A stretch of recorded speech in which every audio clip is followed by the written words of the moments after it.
Traveling through the Amazon River is a unique experience. This river stretches 4,000 miles and ranges from 6 miles wide in dry times to 30 miles in the wet season.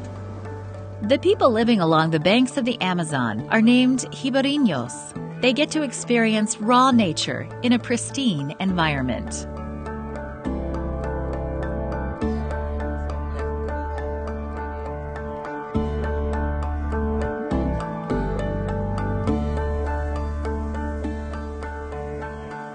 Amer Jesus is a ribeirinho living on the waterside community of Roça de Saron. He is an active church member who strongly believes he has a part to play in fulfilling the gospel commission of Jesus.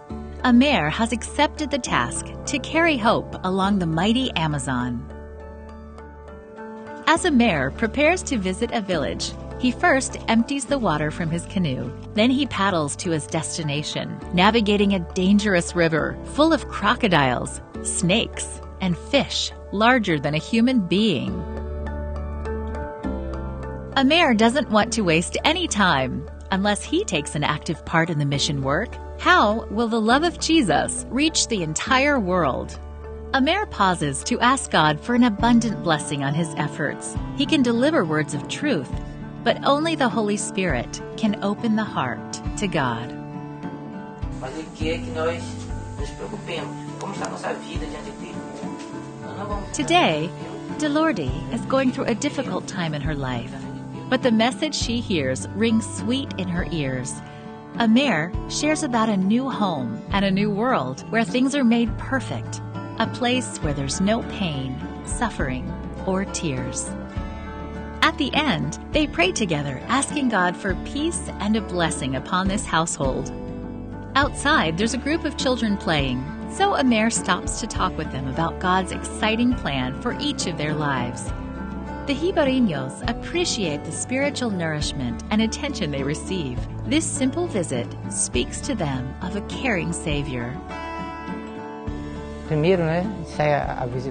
First, as we go out to visit people in the villages we know, we try to identify needs they have. We try to help them a little, as we are able. In this way, we get closer to them to make friends. Afterwards, we present the Word of God to them. We know that it's through benevolent deeds that we can break down barriers, so we can bring them the gospel. The vast length and the wide region of the Amazon system makes this a challenging mission field for Amer and the pastors working along the river. But unless they nurture people regularly and disciple them to bring others to Christ, the mission will not move forward.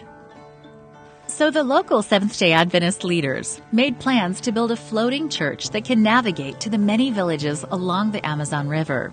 This was inspired by the mobility of Lozero missionary boats. Now, a one-of-a-kind church will float to connect ribeirinhos to an Adventist pastor and active members like Amer. Can you imagine a Seventh-day Adventist congregation floating past villages every Sabbath?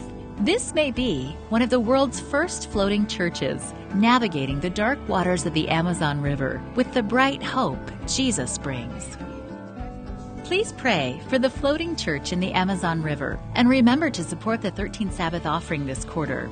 A portion of the funds will sponsor construction of a floating church as well as a chapel at the Adventist College in Manaus, centers of influence in Asuncion and Montevideo, and new church plants in these countries. Thank you for your prayerful support of Adventist Mission.